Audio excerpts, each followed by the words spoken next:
Hey now, we are getting over, and I am the Silver King, Adam Silverstein, here to lead you through these hard times.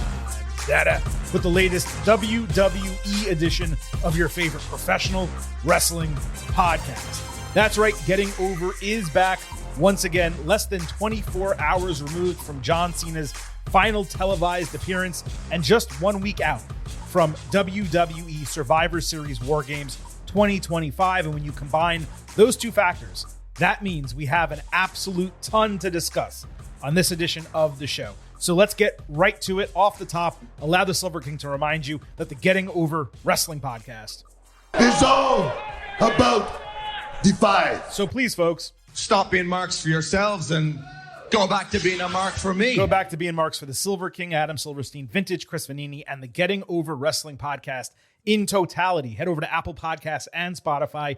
Leave a 5-star rating on Apple. Take a little extra time. Leave a 5-star written review. If you do, we will read it live right here on the show. It is my belief we have 2 new 5-star reviews. Unfortunately, I don't believe they were done by any of our listeners here in the United States, which doesn't show on my iTunes. It doesn't allow me to read them. So if you did recently leave a 5-star written review, hit me up, whether it's social media, whether it's email, gettingoverpod@gmail.com. Let us know that you left a review and what country you're from, and I will go search that iTunes and we will make sure we read your review right here on the show. Speaking of social media, across the board, you can find us at Getting Overcast on Twitter and Blue Sky. You get episode drops, news, analysis, highlights. You can send in questions and comments for the show. And on YouTube, when you subscribe, you can listen to full-length audio episodes and watch full-length video interviews, our latest of which should be posted either late this week or early next week. We haven't done it yet, so I can't tease who is sitting down with the Silver King one-on-one, but it's a big name and someone that we've wanted on the show for quite some time, so keep your eyes and ears out for that. Vintage, welcome to the show. The silly season is in full swing in college football. The end of the season itself is on its way. I know you are busier than pretty much any other time of the year right now. Yep, you are too. I mean, the Florida Gators are in the middle of a coaching drama as well, but we're getting close to the end of the college football regular season, and yet we're not actually that far removed from the halfway point. It's weird, because of how late the playoffs go, but only 2 more full Saturdays of it. It is going to cause a problem with Survivor Series. It is. But we are almost out of the time period where all of these pay-per-views keep messing with our schedules. We are. It's very, very close, but not, of course, all the way there yet. And I do appreciate you obviously making the time to come on today because, man, you've missed so many episodes. Your consistency with this podcast has been so awful over the last 4. No, I'm kidding. Vintage has had a lot of stuff going on, been traveling a lot, doing a lot of stuff. He knows when it is time to hunker down and talk professional wrestling in WWE. And he made sure that he had the opportunity to be here today. And I greatly appreciate that. I know all the listeners do as well. Now, normally this is the part of the show where, I'd kind of prelude into a news breakdown. Again, for like the second week in a row, I really don't have much in the way of WWE news. So I figured we would just give a quick overview of Raw and SmackDown this week as we normally do. But really, I want to talk about Raw in generalities before we get into the specifics, because I want to be crystal clear when I say this. I don't want anyone to misunderstand me. While this was not the worst WWE TV taping that's ever been held in Madison Square Garden, it was the most disappointed I've personally, individually been in a WWE TV taping held in Madison Square Garden. And I realize I'm probably on an island saying this, but the crux of this podcast is Vintage and I giving our truthful, unvarnished, unbiased opinions. Raw for me has been kick ass for most of 2025. This episode did not hit for me like I believed it would. Like it clearly did for so many fans watching and talking about it on social media. People loved this show. It fell far below my sky-high expectations, to be fair, for what we would get primarily with John Cena's last TV appearance, but also just for the simple fact that it was WWE and MSG. I believe this is a case of there being a huge gulf between watching from home versus being at the show live. Because if you were in attendance on Monday night, you saw an incredible show in terms of excitement level. This delivered for the live audience and then some. There's no doubt about that. They got 5 major pops, including 4 big name returns, plus Gunther coming back. They got a title change, the opportunity to yeet, to cheer on the New York Giants. They got to see history with Cena on his final Raw, teaming with some legends who don't wrestle weekly. It's just, as a WWE TV episode, and that's what I'm evaluating because we do that weekly, basically to a segment, I felt everything individually, one by one, could have been booked better than it was ultimately presented. We'll spend a lot of time on this show explaining precisely why I felt that way. But for a sold-out Madison Square Garden, given the circumstances, given the run that Raw has been on, given how the show is usually booked with logic, and this one lacked logic in key instances, I was underwhelmed. And that's extremely rare for me, both in terms of shows in this venue and how I feel about Raw weekly, because it is easily the best show on TV right now when it comes to professional wrestling. This delivered as a spectacle, Chris, on Monday night. It's probably what WrestlePalooza should have been, but it did not deliver for me the best possible version of what it could have been as an episode of wrestling television. I think you had a bad taste on this show from the beginning, because you texted me within the first half hour of the show, and said, "What the F is this?" I was like, "What?" And you're like, "Raw, the booking." And so from that point on, you were not happy with the beginning, and I think it kind of carried over. I think you're describing it of a spectacle as the correct way to put it. What do I always say when I'm evaluating a pay-per-view? Did important stuff happen? Mm-hmm. And a lot of important stuff happened on this show. And so now, yes, could a lot of this stuff been done better? Yes, and we'll get into that individually. But I was underwhelmed at the beginning of the show, then overwhelmed by the end of it. Okay. So I think I just ended at whelmed. I was whelmed. And that's why I wanted to offer clarity of my opinion before we started breaking it down, because it was not a bad show. I did not hate it. I'm not coming in here about to rant for, the better part of 2 hours. That's not what's going to happen. But when you're telling me it's John Cena's final television show and it's WWE in Madison Square Garden, that creates a level of expectation from the Silver King. And while I completely admit and acknowledge it was a spectacle, as you just said again, there were awesome moments. The fans popped huge. When taken in its totality, if I was comparing this 2 hours and 25 minutes of Raw against similar 2 hours and 25 minutes of Raw from this year, I don't believe it was in my top, 20 shows. And when you're talking about 52 episodes, and I don't know about that. Obviously getting close to that. All right, maybe it's top 20. It's not top 10. It was not a top 10 Raw for me this year.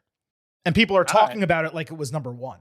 That's the gulf of distinction I'm trying to make, really. I have a hard time remembering certain episodes of Raw. I will remember this. Well, just for one example, the Raw in Paris with Becky Lynch and CM Punk, that segment, and then the show that was built around that. Like, that sticks out to me. This, when I think back on it, I'll probably remember the main event more than anything else. But that's how it should be. Sort of. If it wasn't John Cena's final episode of television, I would agree. It was. The John Cena thing's a problem. We'll get into that. All right, well, let's get into it. I mentioned the main event, and that is how we start every weekly breakdown here on the WWE edition of the Getting Over Wrestling podcast. The good, the bad, and the ugly, that's still to come, but we have an absolutely loaded 3-part edition. And we're going to get to it right now as we slide into the main event. This is the main event. So John Cena opened Monday Night Raw for the final time, getting an absolutely explosive pop. Second straight week, there was some kind of audio issue with his entrance theme through the TV, but it hardly mattered. The vibes were immaculate. And I got some goosebumps at home, seeing the Madison Square Garden crowd, seeing and hearing them sing the theme, chant his name when it was over. Best fans in the world, by the way. Another top-tier announce by Alicia Taylor, too. Cena being able to do the champ is here again with the Intercontinental Championship, that was a cherry on top, and something we actually overlooked last week, that he's able to utter that phrase. Just as Cena was about to get into perhaps the final promo of his WWE TV career, Dominic Mysterio interrupted again, with Joe Tessitore tearing him a new asshole coming out. Love that. So far, everything's okay. The heat was immense. He demanded a rematch. Cena obviously played into the crowd, suggesting let's do it right here, right now in MSG. Dom declined. He got thunderous STFU chants. And then he demanded the match in his backyard at Survivor Series. Cena accepted, but he wanted to deliver one final match on Raw as he promised. So he challenged Dom for a non-title match. Judgment Day then comes out to get Dom's back for the first time in months, starts beating Cena down 3-on-1, and then Sheamus and Rey Mysterio save in succession. They clear the ring. Obviously, that gets set up into a 6-man tag team match. And we're going to come back to the match in a second.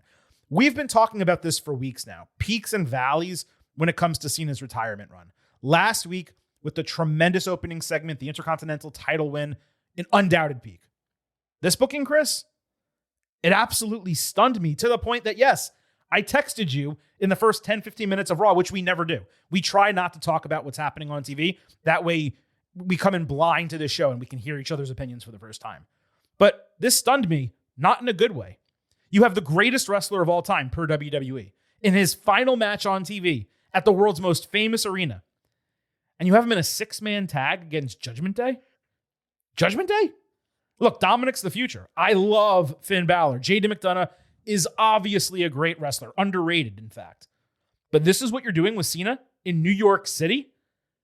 This didn't even make sense. Remember how Judgment Day has not supported Dominic in weeks, but now that's all mended immediately just because Cena's in the ring? Illogical.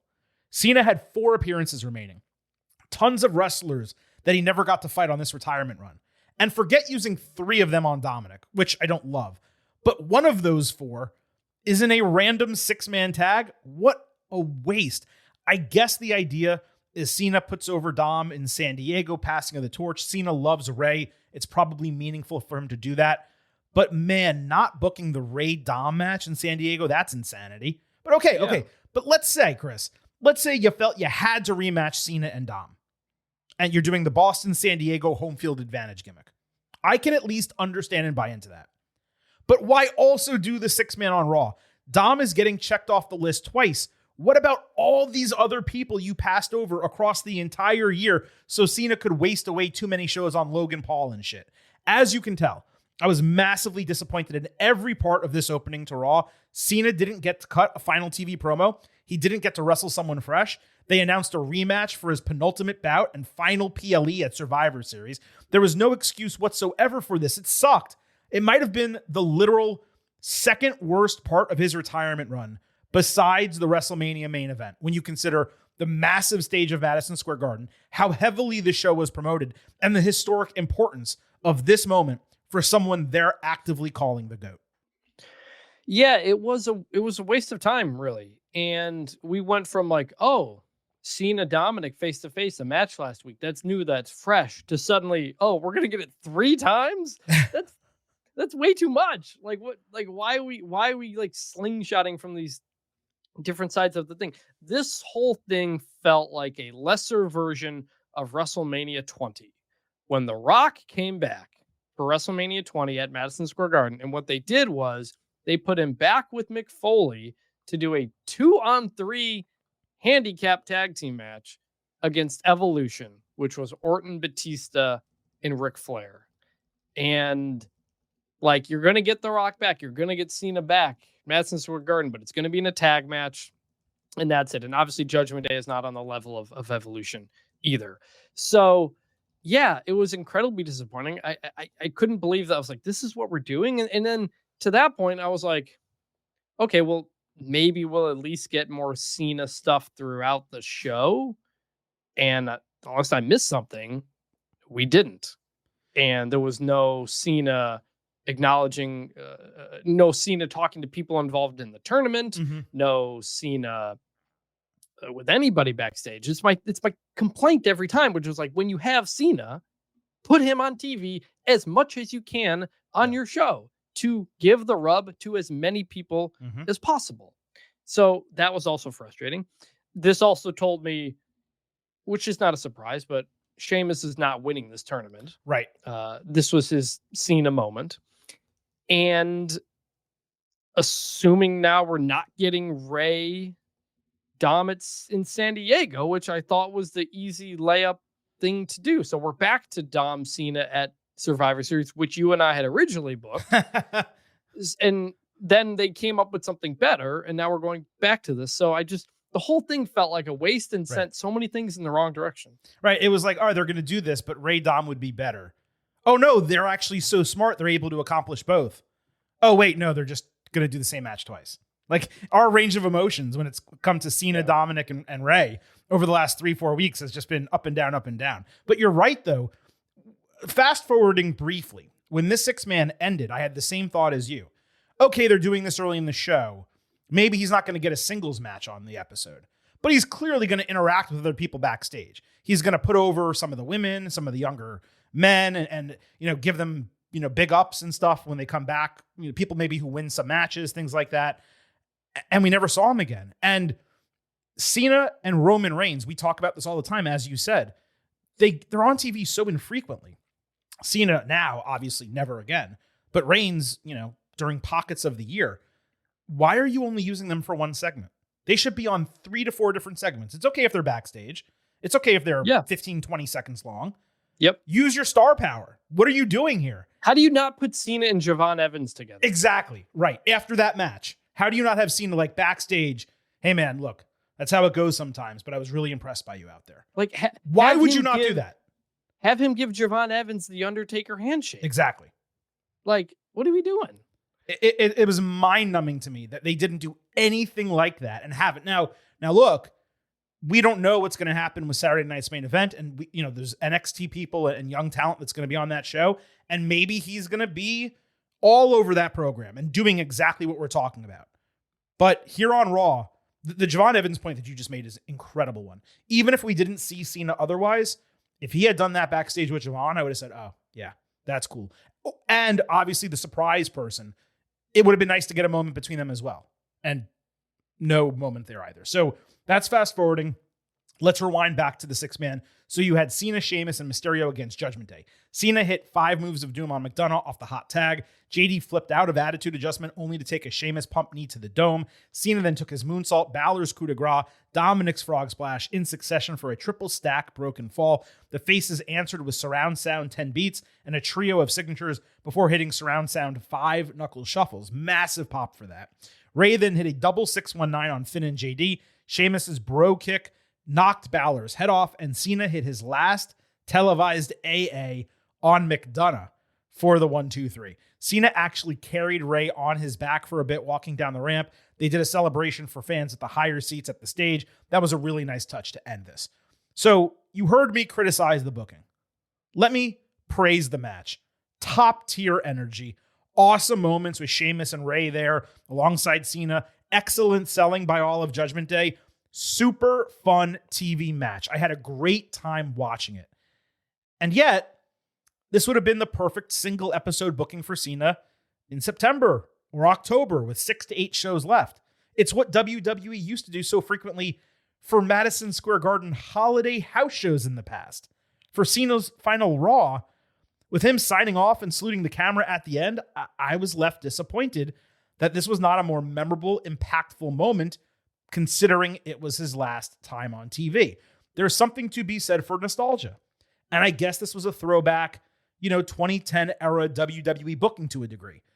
But if you're going to do this, Chris, why would you not bring out The Miz and Rusev and another heel on that side and do a full-on nostalgia 6-man where Cena gets to work with all of his friends and peers as opposed to a random heel opposition like this?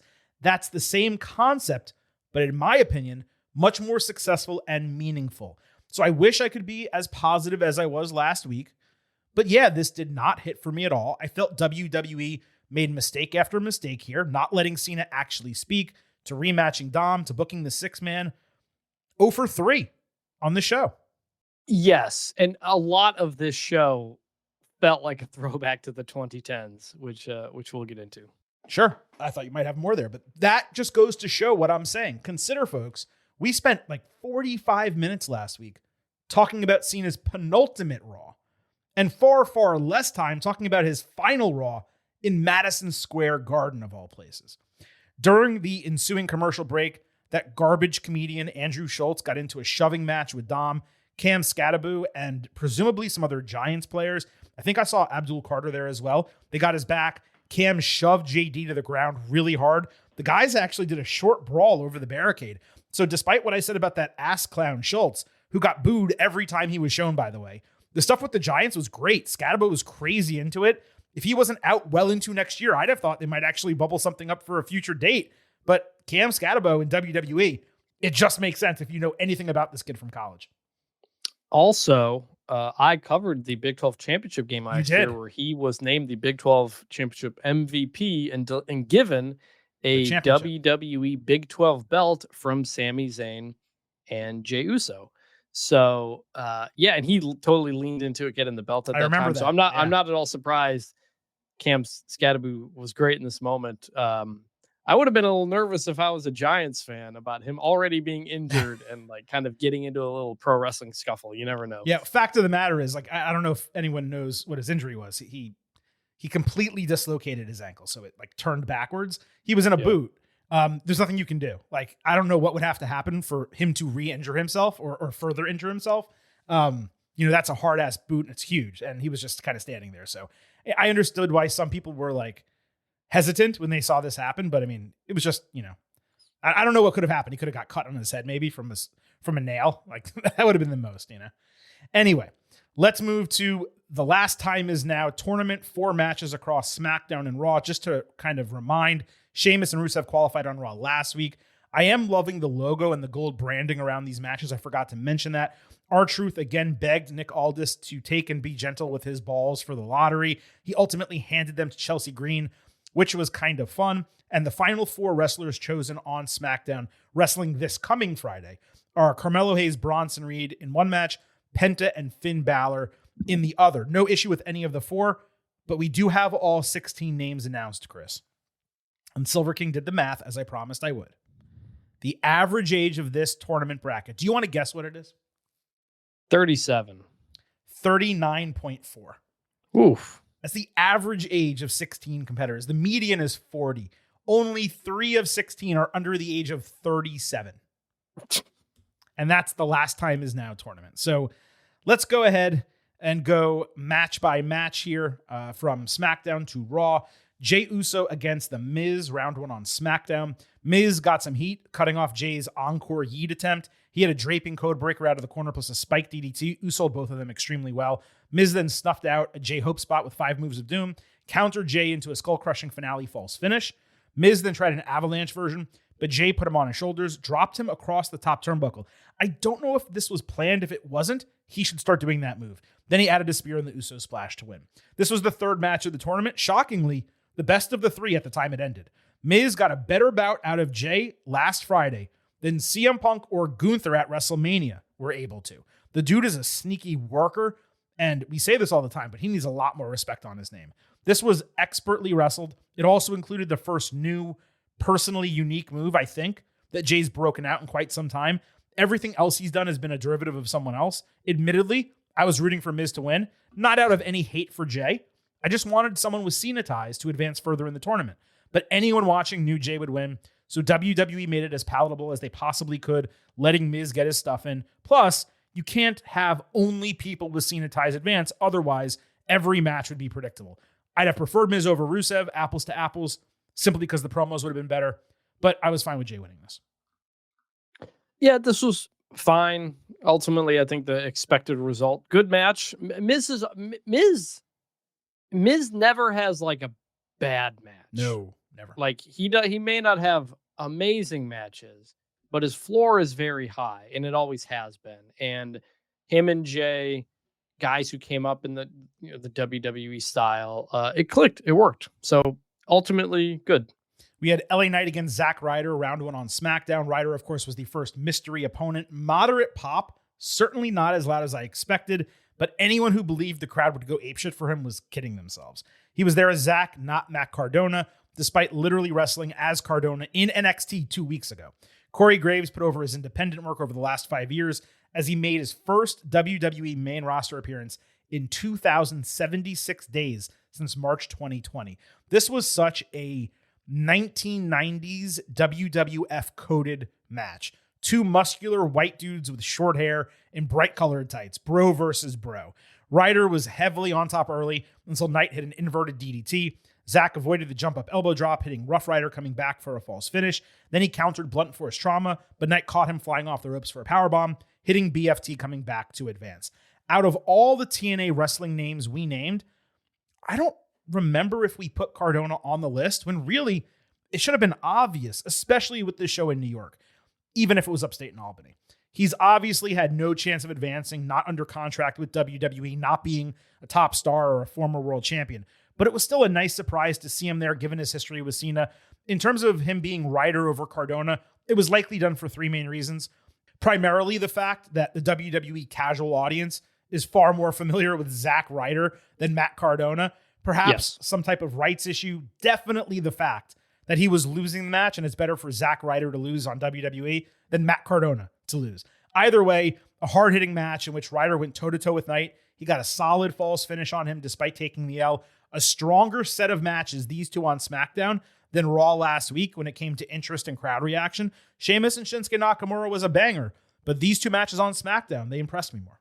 My New Year's prediction was correct. Yeah, I saw you tweet about that. I don't remember what it was exactly. It like 2 years ago, might have been the first year we did those for the year for 2024 episode. I predicted Matt Cardona would be back in WWE. It didn't happen. Right. But I think I did it a second time in this past one.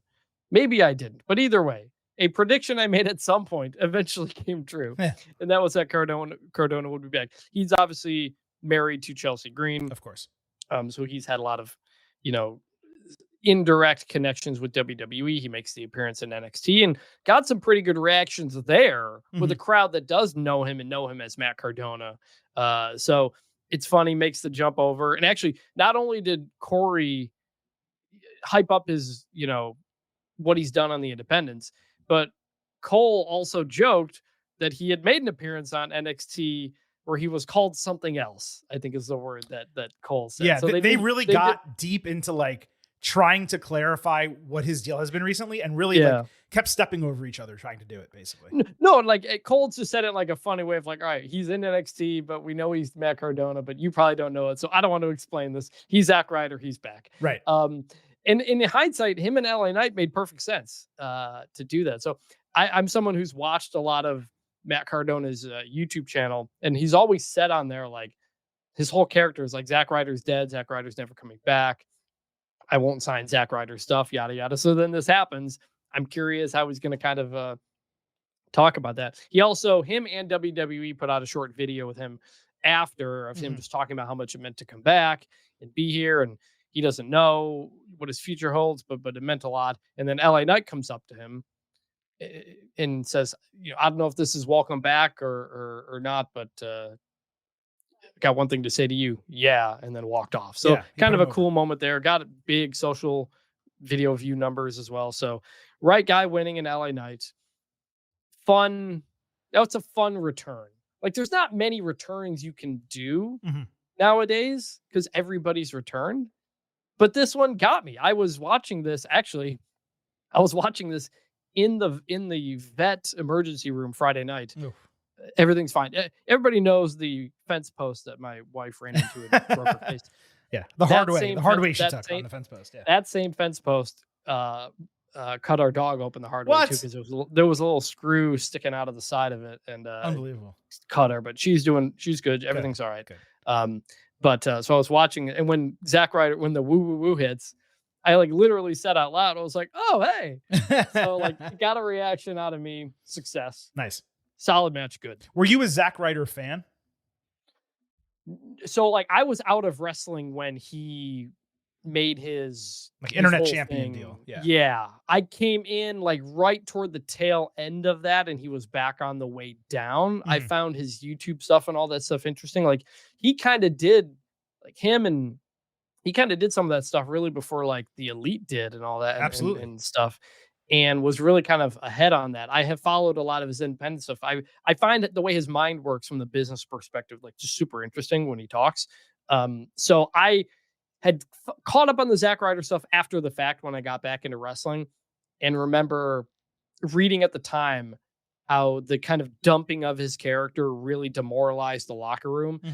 And when Zack Ryder got "We Want Ryder" chants, when The Rock was in the ring by himself cutting a promo back then, that's a moment now that WWE would capitalize on, that they really were trying not to do back then. And it's a sign of how things have gotten better. They would if you're Jey Uso, but apparently not if you're LA Knight, because he has gotten chants like that, many, many cases. Zack Ryder wasn't getting world title matches against Roman Reigns, though. No. Of course.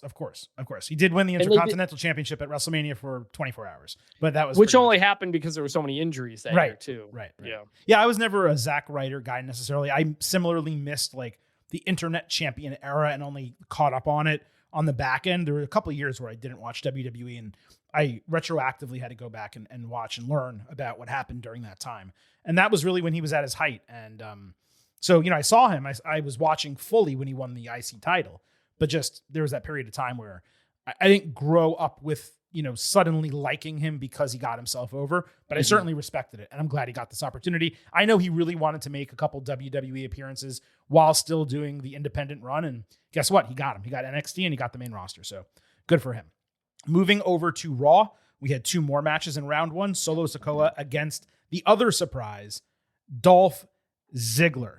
Much, much bigger pop, both initially and at the bell, but obviously Dolph is a much, much bigger talent and star. He similarly came out as Ziggler, not Nick Nemeth, but he did wear his Wanted Man jacket from his new gimmick in TNA. Looked great.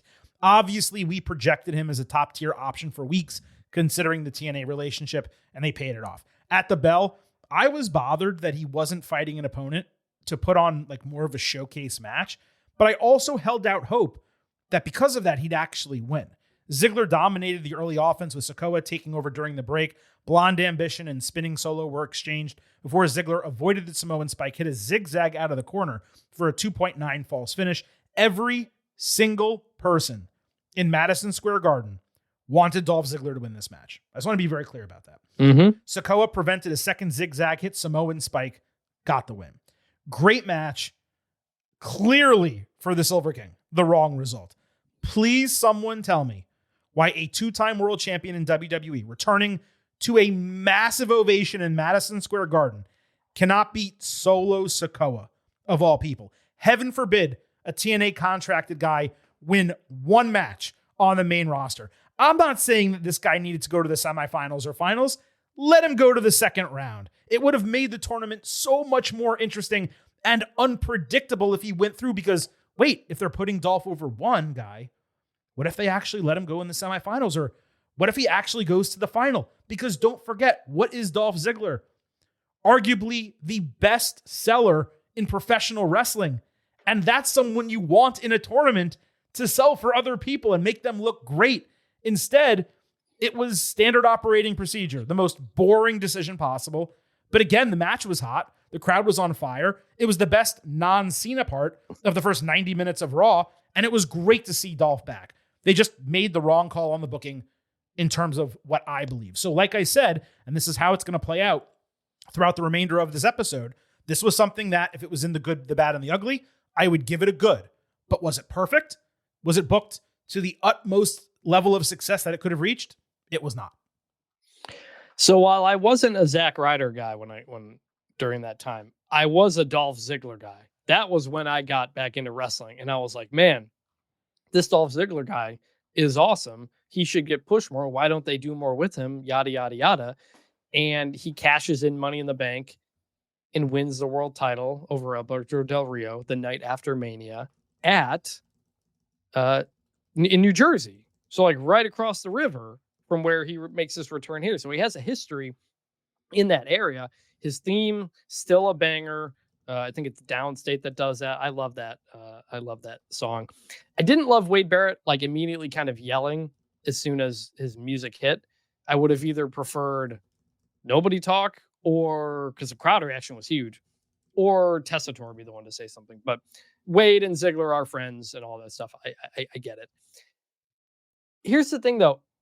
If Solo had won, if Solo had lost, that average age of remaining wrestlers would have gone up, because Solo Sikoa actually 32 years old, believe it or not. I would Yes. not have guessed he was that old. Do you know how, don't look it up. Do you know how old Dolph Ziggler is? Not looking it up. He's definitely in his 40s. I would say he's between 45 and 47. I'll say 47. 45. Okay. Well, which is like, dude looks incredible for 45. He looks like he did 15 years ago. It's unbelievable. Yeah. Like he's also beefed up a little bit from his more leaner days back in WWE. So like on one hand, I'm like, yeah, I would have loved Dolph Ziggler to move forward. He's got a history. He's a 2-time champ. You know, he wins the belt and gets back in the day and he gets a concussion and he never gets back to that level. And basically the feeling was Vince didn't trust him to be the champion. He also won that Survivor Series match. Yeah. Where Sting made his debut in WWE. All-time Survivor Series performance by him. Yeah. And we find out later that basically that was the spot that was supposed to go to Roman, but Roman was out. I don't remember if that was the hernia or the suspension, but basically they had just put Dolph in a Roman spot and there was never any plan for Dolph to get anything more out of that. So it's like, it's a guy who like fans were behind for a long time, got a couple of big moments that were fleeting. Fans started to fall away. And then his whole character became, you know, I don't get enough. I don't get enough attention. That it should have been me drop that you have on the soundboard. That is Dolph Ziggler. It should have been me. It should have been me. For once, I was quick on the trigger there. Go ahead. That is Dolph Ziggler talking to Kofi Kingston, saying like, you had your Kofi Mania moment. That should have been me. You know, I was the one who never kind of got it. So I've always been a Ziggler guy. I would have loved for him to win. He looked great. His sell of the spike, by the way, was incredible. Yeah. Like that is part of the value. He got the best match out of Goldberg back in the day as well. He did, because of the way he was able to sell. So good to see Dolph Ziggler back. Would love to see him around more, but ultimately, I'm not surprised that none of the TNA talent won in this tournament as much as I would have liked him to. Yeah, I'm not surprised he didn't win. I really just think it was a big missed opportunity. You can put one dude. Dolph Ziggler beating Solo would not have hurt Solo at all. I know he's in the middle of a feud with, I was going to say with MFT, but MFT along, you know, against the Wyatt Six and the other baby faces on Raw. And I know he's the leader of a faction. It's a separate tournament. It's on a different show. He could have lost and everything would have been fine. And if you didn't want Solo to lose, then you put Dolph against someone who could lose. Put him against Miz because Miz lost anyway, right? And have him win that match and have, you know, Solo beat someone else. I don't know who it would have been. Do you think Ryder or Ziggler come back for a Royal Rumble? Well, I guess it's in Saudi Arabia, so maybe not. But yeah, I was gonna say this year. You know what? I don't know, man, because it's a payday, right? So maybe WWE is like, hey, let's just bring people over. You know, there has been talk about the fact that WWE may not be able to do surprises because it's in Saudi Arabia, and I'm like, on one hand, true, because it's a lot more difficult to hide international travel, but more so that person being away from home and maybe not on their other regular shows, or it's easier for things to leak, I would say. Yeah. Doing international travel like that. But ultimately, it's getting on a plane, landing, getting off the plane, and going into a hotel. It's really the same concept. So I think there will be surprises at the Royal Rumble in Saudi Arabia. Look, the reaction Dolph got here, it cannot be understated. They could have, not that they would have, obviously. They could have had him win the World Heavyweight Championship on Raw, and the place would have gone insane. Like, that is how over he was coming back. It proves that WWE, it just goes to show again that WWE wasted the prime of this guy's career. He did a lot of great work. He was not utilized to the top level of his ability because he was an incredible promo. He's a great wrestler. He had a character. He could change heel face. He was everything that you could possibly want. They just never went with him, ever. And if you brought him back to WWE, if his TNA contract expires, and, you know, now John Cena's retired and Ray's going to go and AJ Styles is going to go, if you brought Ziggler back on a 2-year deal, you can make him world champion and no one would bat an eye. Yes, look, they're not making 45-year-old Ziggler a world champion as much as I would like. I'm just saying. By the way, I'm saying they could. That's all. He is 4th all time in losses in WWE history, only behind The Miz, who's number 1, right, Kane, and Brooklyn Brawler. And this is not a Lenny Wilkins situation where he's also, you know, 4th most all time in wins. He's just a loser in WWE. So I thought he had some sort of record, but I guess no. I thought he maybe had the most wins or losses or matches or something. I guess it's he fourth most probably losses. has a record for like most house show matches in a year or something like that. Could you know, be, probably. At least modern era, I would say. All right, let's move to the other match on Raw. Javon Evans against Gunther. And anyone who listens to this show knows Silver King was looking forward to this more than anything else Monday night. Gunther entered not to his normal entrance music, but the entirety of Symphony No. 9 in E minor. And he was not wearing his double-breasted jacket, but his fighting robe.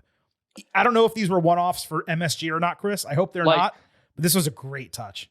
I wanted to jump in before we even get to the match. Yeah. I couldn't believe this happened. At first, I thought it was an accident. I was like, maybe they just hit the wrong button because that has happened before.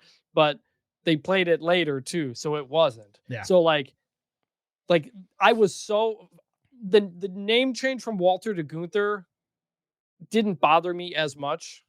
The changing of the song did, because the song was easy for fans to sing along with. When they had that amazing Imperium versus Undisputed Era Worlds Collide match way back in the day, one of the best matches of the last 5-6 years of WWE.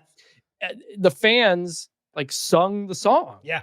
I was like, man, like you like Nakamura, like man, you could have stadiums just singing this song. Why would you go away to something that's so generic and boring? And so I really hope this is not just a one-time thing. I really hope this is his normal theme music coming back, because one, like if you're WWE, make people associate this famous song with your wrestler. Right. Like why would I don't, because I'm pretty sure it's in the public domain. It's been around for it is license-free music. Yes, you can. Yeah, you don't need to pay for it. So please stick with I this. will correct one thing though. His remixed theme, which still uses the beginning of Symphony No. 9 in the intro, and then it just transitions into another song. Which I hate the transition. You may hate the transition. The music's not bad.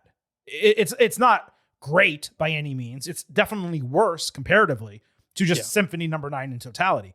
But it is not bad, and it is very final boss, or whatever you want to call it when he comes in. Yeah, like it's it is okay. solid. It's okay. It's not bad. It's not, okay. but it's not. The point is, it's not as good as this. And him coming out to this music in the black robe, you're like, oh my God, this guy is going to destroy Javon Evans. You felt that, and that was the point. Gunther completely dominated from the onset, locking Evans in a Boston Crab. Look, I said earlier, the MSG fans are the best in the world because I'm a Knicks fan, okay? And I love both New York and the venue. But they were horrendous during this match. They chanted Walter, green shirt guy. I think they chanted Y2J at one point rather than focus on the action. Gunther caught Javon bouncing off the ropes. He countered a powerbomb into a Hurricanrana and a botched cover. Evans then escaped a sleeper hold, hit red dot, but Gunther caught a tope suicide to cold, slammed him spine first into the ring apron. They had an incredible back and forth sequence, all during commercial break, with the crowd finally paying attention and coming alive, with no one in the United States able to see it. Then Gunther booted Javon in the head as he tried another springboard. Evans countered a suplex into a mid-air cutter, hitting his flying squirrel tope con hero and deep frog splash. Gunther then halted a double jump cutter with a chop to the back, hit an overhead release German suplex, plus a powerbomb for a false finish. So he drove hammer elbows, locked in a sleeper, only for Javon to nearly escape, barely missing a rope break by like a centimeter, before ultimately not passing out, tapping out, which I appreciated. I did not have any expectation of Evans winning. I certainly wanted him to have a bit more of a false finish than he did offensively. The best sequence of the match, as I said, came during the commercial break, and that kind of limited the exposure most American fans got to this guy's ridiculous skill level. But all in all, this was a great presentation of Javon on the main roster. He got a terrific last gasp in the submission close. I generally prefer Gunther's offense. I dislike the sleeper. In this case, it worked. He completely overpowered a much smaller guy. Gunther not giving him a head nod of respect even as a heel, that was also a disappointment for me. But considering how much it took just to beat Evans, I guess Gunther selling all night was enough. 4.25 stars A. And if you think that's too high, it's because you didn't see the best part of the match. With commercials, 4 stars A-. Yeah, I didn't see it. Whatever that best part was. So really fun. Javon Evans is great. Like that's the perfect example of like styles make fights, because you kind of have the bigger guy and then you have the flippy guy bouncing all around him. Like that always makes for a good style of match. And that's what's and Gunther like taking it, but then learning how to counter it and realizing he can just straight up overpower the bouncy stuff. Like that was just a great natural story of a match. I like that Javon kept fighting at the end, and I like that he tapped out. We do not need to have everybody pass out from a sleeper, as we've said many times on the show. And like as to your point about the ending, like it almost felt like it's almost like the point of this was more about reestablishing Gunther than it was about Javon Evans, which would lean into the idea if you think Gunther's going to be the one to win this. New music-ish, new look-ish. I like that he didn't give respect to Javon Evans. He's the heel. He shouldn't want to. He's here for business. He won and he got out of there. And I am now really interested in Gunther right now. So I think it's accomplished everything across the board. Absolutely good. Yeah, no question about it. I know I said this a moment ago, but I swear to you all, if you watched Raw on Netflix in the United States, you missed the best part of the Javon Gunther match. It was like 4 minutes of back and forth offense that was just wild. And unfortunately, you can't even see it on the replay because they cut out the commercials, I believe, even internationally on the replay. So you have to wait for WWE to eventually post that match on YouTube. And when they do, you'll see the entire thing. But again, you all missed it. I didn't. And that's because I was logged into NordVPN. Whether it's Raw, SmackDown, and NXT, or premium live events on Netflix, even Saturday night's main event on YouTube, I'm all in with NordVPN. It's easy to set up, a drastically better viewing experience with high quality streams and commercial-free shows. All you have to do is sign up at nordvpn.com/gettingover, open the app, quick connect to another country like Canada or United Kingdom, open Netflix and watch the show. That's it. But that's just the WWE aspect. You can save money on pay-per-views, watch other sporting events that don't air in your home region, and so much more. NordVPN also allows you to get around online censorship and surveillance, protect your private data when web browsing, and avoid online threats. Plus, one NordVPN account, it can be used on 10 different devices. To get the best discount from NordVPN, go to nordvpn.com/gettingover. Our link will give you 4 extra free months off the 2-year plan, and there's no risk with Nord's 30-day money-back guarantee. So improve your WWE viewing, save money, browse safer online, and get the best discount possible for the best VPN in the business at nordvpn.com/gettingover. It is great to have NordVPN as the official singular sponsor of your boys right here at the Getting Over Wrestling podcast. Chris, moving on to the rest of this Last Time Is Now bracket. I mentioned the 2 matches to come. I would really like to see Melo beat Bronson. There needs to be some surprise in this tournament. But look, Reed beat Roman Reigns. He just challenged for the WWE title. Plus, he's in the War Games match. So I presume he's going to win unless we get the first interference in this tournament, which has been squeaky clean, by the way, and I love that. Penta and Balor, that can go either way. It's the least unique of the first 8-round matches. They're both Raw superstars. They fought back in April. So that booking for me is quite confusing. Makes me believe someone had to drop out of the tournament. But I'm going to predict Bronson and Penta win these 2 matches. I would love it, though, if it was Melo and Balor. Have they shown us the full bracket? Like, do we know who's winning to fight who yet? They have not, and that is something that's been disappointing. I was going to bring it up next, but the first round is now filled out. I guess that gives them flexibility in terms of matchups, and maybe they don't want it to be too predictable if we see how the bracket is laid out. But what's even more confusing, Chris, is they've announced the first 2 quarterfinal matches for next week. But right, they are involving the final 8 men to compete. So the 4 people we talked about from Raw, these 4 people I just talked about from SmackDown this coming Friday, they're going to be in the first quarterfinal matches on Raw this coming Monday. Not the 8 people who already competed and are just sitting waiting for their next match. It doesn't make any sense. Why would you give them that much less rest and all those other guys so much more rest? It goes back to what we said at the beginning when they announced the tournament. It was like, all right, we need to just like have some logistics explained. Cause like you keep talking about the tournament, but if you're just watching, you're like, oh, well, let me look up the bracket to the tournament to see who's in this, to see who's fighting next. Right, you want to follow along, of course. It's hard to find, and I don't think you can find it because I don't think it's been announced. No. So like you could even say like after the first round, we will reseed or whatever. We'll Sure. redraw again Exactly. to randomize those matchups. Like, that's something. Instead, things are happening without explanation, and it just makes me very confused.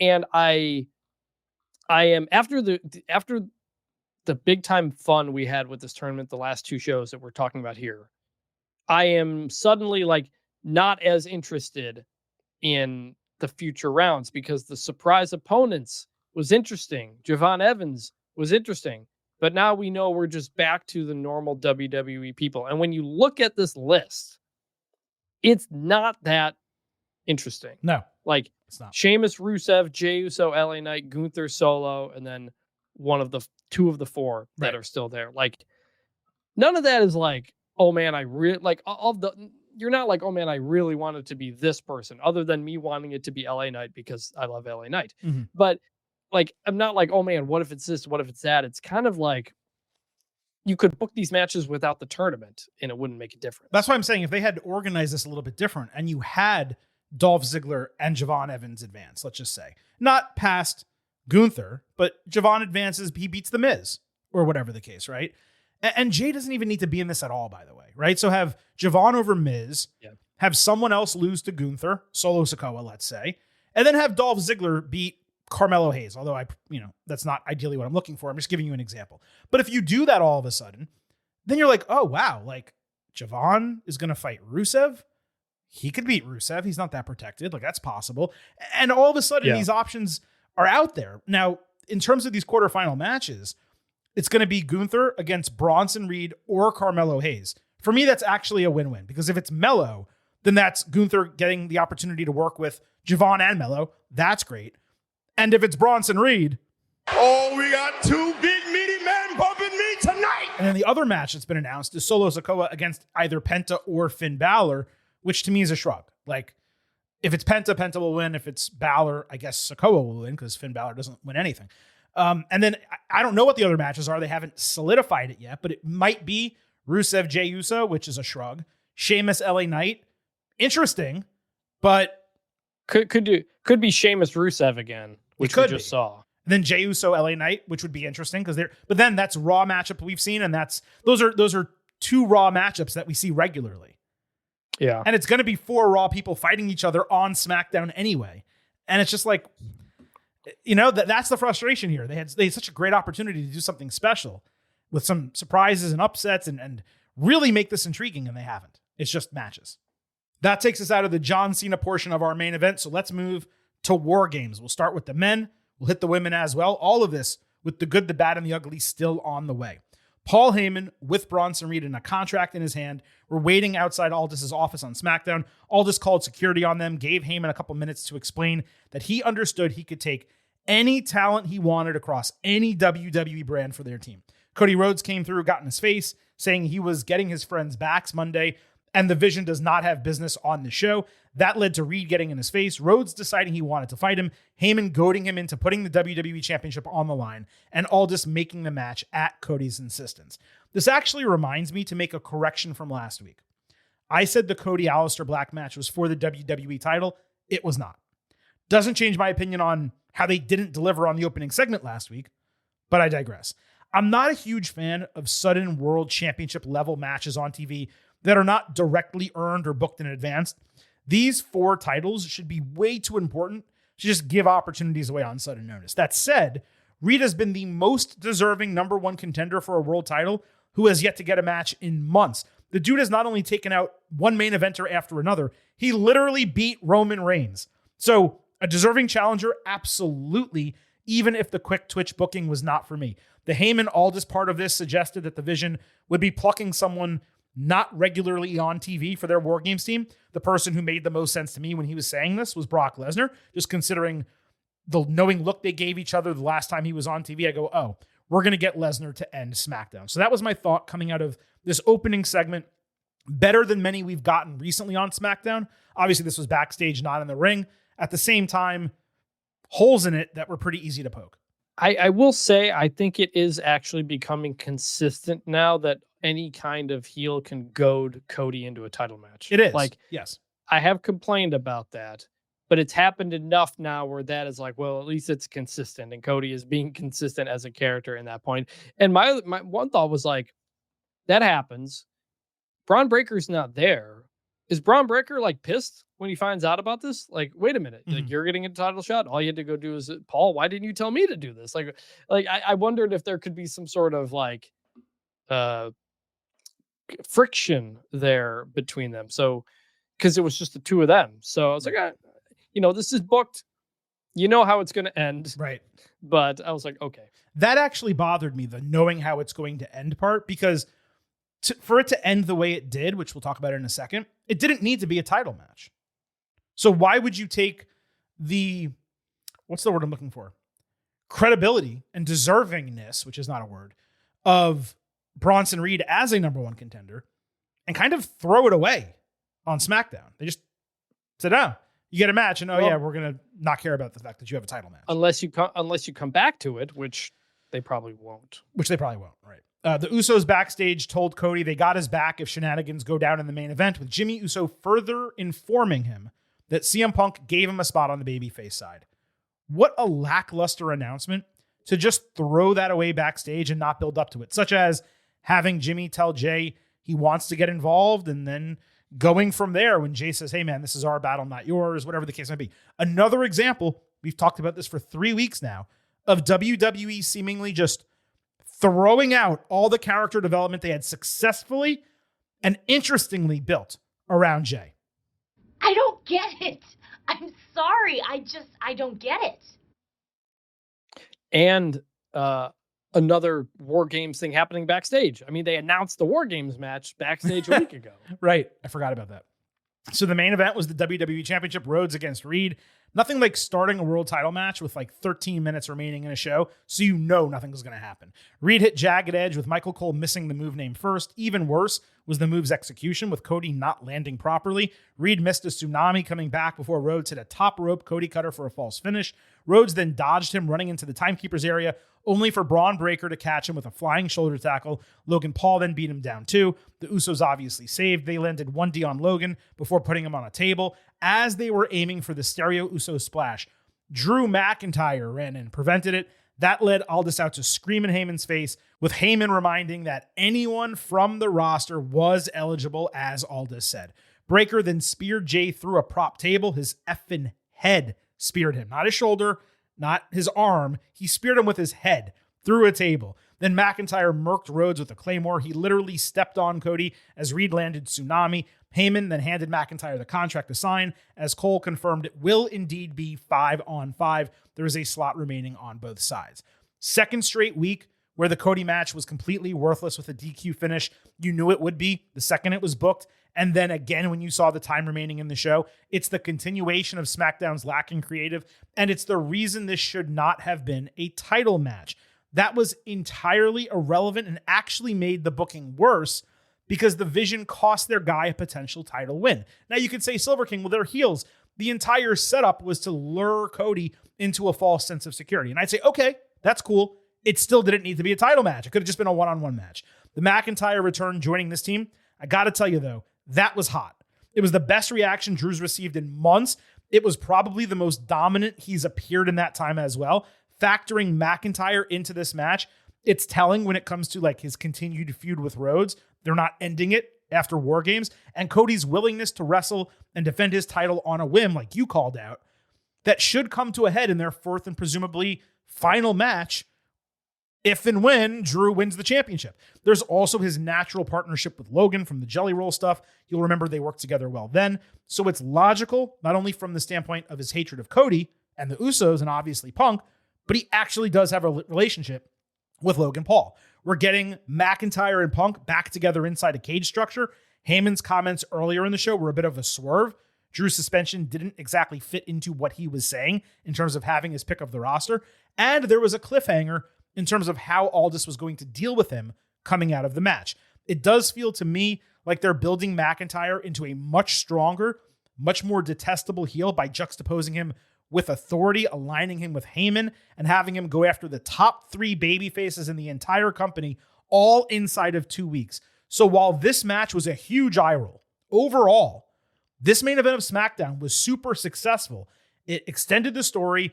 McIntyre added some much needed veteran gravitas to the heel side, and the crowd was wild for him, which again, they have not been in really 2 months. Yes. I'm like, on one hand, you're like, wow, an episode of WWE TV ended with the heels standing tall over the baby faces because the match had a DQ finish. Like, it happens nonstop and you kind of just roll your eyes at it. So that I don't like. That was a bad, but I do like the idea of McIntyre on the team for the reasons that you said. And that picked it all up. And at that point, I think did that make it 4v4? That made it 4 versus 4. Correct. Because they announced Jimmy earlier. Yeah. Yeah. And so I was like, all right, like this works. Because I was a little bit like we had said, I was like, well, we can't go more than 4 versus 4. The teams wouldn't make sense, but I didn't know who would fit on the vision. McIntyre makes sense. It fits for all the reasons that you laid out. So at this point, I was like, okay, like this is a solid enough War Games match. There's enough connections between everybody. I'm good with it. I was okay with the end of the show. Absolutely. Now, thinking who would take the last babyface spot coming out of SmackDown. Well, hold on. Sure. I thought that was it. I thought that was the whole team because we talked about it last week. They've done 4v4. Yeah, but Cole said 5 versus 5 on SmackDown. Oh, I missed that. Yeah, I just repeated it. So you got to pay more attention when Silver King is talking here on the show. No, so Cole literally said, that means there's one slot left on both sides. Like, he made it very, very clear. He did a good job, actually, making sure that was known in the moment. But it's okay if you missed it because it was literally just one line. But it is 5-on-5. They said so Friday, just to be clear. So when we talk about what happens on Monday, that was not like a surprise that additional people were joining the teams, I guess is the best way I can put it. Well, it was to me if you didn't pay attention. Yeah, that's fine. But when I was thinking about who would take the final babyface spot, right? I kept thinking like, well, LA Knight is the one who's been involved in this the entire time, but obviously he's in this tournament. But yeah, Jey Uso's also in the tournament and Bronson Reed's in the tournament. So maybe it should be LA Knight. Roman Reigns, you'll remember, said he wouldn't speak to the Usos until Christmas. And I figured John Cena would be doing something else on the show. So I left SmackDown thinking, I have no idea who's going to be the final person on the babyface side. Monday night on Raw, Aldis and Adam Pearce were having a bitch fest about Heyman outsmarting them. Despite playing by the rules, he laughed at them for being mad over McIntyre, Heyman did, saying the 5th member of his team would piss them off even more. Heyman then handed the portfolio to the general managers who looked at it and they could do nothing but sigh. To me, that again indicated someone like Lesnar, not a returning superstar or someone from NXT or anything like that. Because again, Heyman said, my pick of anyone on the entire roster. So that's how I felt as Raw went on. So Heyman led the heels out in hour 3 of Raw, saying he's led the Samoan SWAT team, Fabulous Freebirds, Dangerous Alliance, and the Bloodline into War Games. But this is the best team that's ever been put together for the match. Punk, Cody, and the Usos quickly entered, again coming out to Jay's music. I don't know why they're not coming out to the Usos' music. They came out in succession for a brawl. Cody stood tall outside. Punk hit a bulldog on Logan. And then, indeed, Lesnar's music hit. Punk went after him before he hit the ring, only to eat a tossed German suplex and an overhead belly-to-belly, both of which looked like they hurt. Rhodes then stood off with him, only to go into Suplex City. Fans twice chanted OTC as the bottom third graphic hit the screen. But WWE actually delivered with Roman Reigns' music surprising everyone. Reigns slowly strolled to the ring, stood face-to-face, 10 toes down with Brock Lesnar. They did an aura off that Roman actually won. Lesnar swung, Reigns bounced off the ropes at a Superman punch, and Lesnar kind of just walked away. So Reed took out Roman from behind, only to get caught on a tsunami attempt with the Superman punch. And then WWE, they went right back into their bag of tricks when it comes to Madison Square Garden in New York City by bringing out the NYPD to get involved ringside. Punk choked out Logan with a kendo stick, which was a fantastic sight to see that had me rolling in the final seconds of this. And Reigns speared Reed and 2 police officers through the barricade, with Raw again inexplicably ending at 10:25, 5 minutes earlier than normal. Odd considering the show had so much happening on it. Chris, this simultaneously frustrated and over-delivered for me. Frustrated from the standpoint that it started as a brawl that we've seen a million times, no promo from the faces, nothing to try and create a deeper or more intricate story, which this match badly needs. Nothing unique or interesting, especially considering the women basically did the same stuff earlier in the show. Inconsistent, considering Roman last said He wouldn't see his cousins until Christmas. Now he's back before Thanksgiving, and there isn't even a reason for it. It's not like they were being beaten down week after week. They had a numbers disadvantage or something. Roman saw this from home and said, oh, okay, I guess I got to go back and save these guys' asses.